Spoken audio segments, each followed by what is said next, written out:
Hey, what's up? It's Bon. Let's talk about Mass Effect. This is a bit of a continuation of a series, quote unquote, I've been doing where I'm kind of just taking a peek at the hiring and the career page and stuff of BioWare to kind of see where they may be at when it comes to the development of the next Mass Effect. As I've said in the other videos, I did this with the Division 2. You can suss out a few kind of interesting details or at least speculate a little bit about where they are in development and things like that.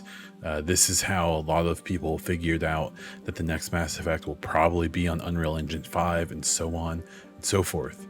So here's where we're at. Since the last time I did one of these videos, I believe it was last month, it looks like 2 more director positions have been hired for.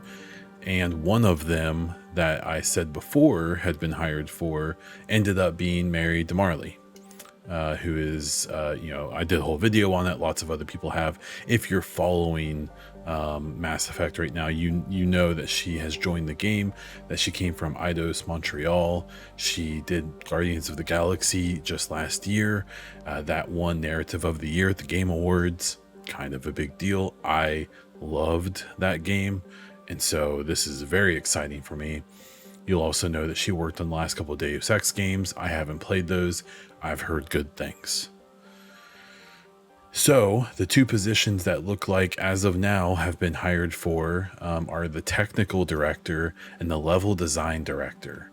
What's significant about this is that as of the beginning of this year, the presentation director, lead engine programmer, narrative director, gameplay director, level design director, and tech director were all open positions, and now it appears they're all filled.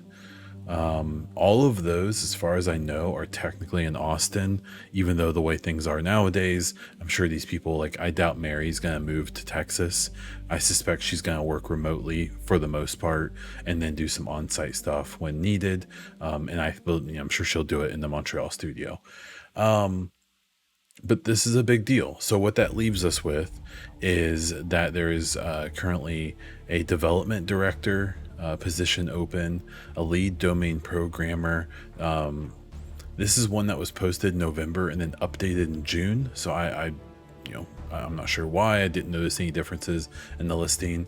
And then the environment director, and this is one of the ones that mentioned Unreal Engine and gave us kind of a clue that that's where the next game was probably headed. So this is significant because I said, months ago that, hey, if the rumors that they are planning on starting full development once Dreadwolf releases probably next year, one of the biggest signs that they're going to be moving towards that is filling all these director jobs, because at the time there were 7, 8, 9 of them available, and you need people in those leadership positions. Even if you don't have your full development team yet, most of them working on Dreadwolf right now, you need those people in those positions so that when you have this influx of hundreds of developers, of environmental developers, of artists, animators, character design people, you need those leadership people there so that they can herd the cats, as they say. So the more that we see these director jobs getting scooped up, the fact that there's only 2 director jobs currently even available means that they must be moving along. At least it seems like that to me. What this means timeline wise and stuff like that, I'm still pretty willing to stick with the 2025 is more than likely. When I've spoken to some people in the industry who are also in AAA development and kind of pick their brains, like, hey, if this was your studio and you were hiring this right now, where would that mean that you are in development? I had a couple people tell me that they think that even if development only starts next year, if pre-production is going well right now, if their prototyping and all of their concept stuff is going well, it may mean that they could develop the game in 12, 18, 24 months. Now, If they start that next year, then that would mean 2025, just like I've been saying. And like a lot of people seem to think. I've seen some people say they don't think it's coming until like the next generation of games. I don't think EA has that patience. I think 2025 makes sense. We could see 2026, barring crazy world events like we've had over the last few years, or 20 years. I don't know. Time's a concept at this point, but this stuff's exciting to me. I know if a BioWare employee or developer happens to see this video, I promise I'm not creeping. It's just interesting for me to see this. If you want to reach out to me, I've got contact information on my Twitter and stuff like that. I'm happy to chat, and I can be very discreet. I've got a bunch of other AAA devs who can vouch for me on that. Or if there's anyone who's willing to speak publicly, I would love to do an interview with you on my podcast, the EchoCast.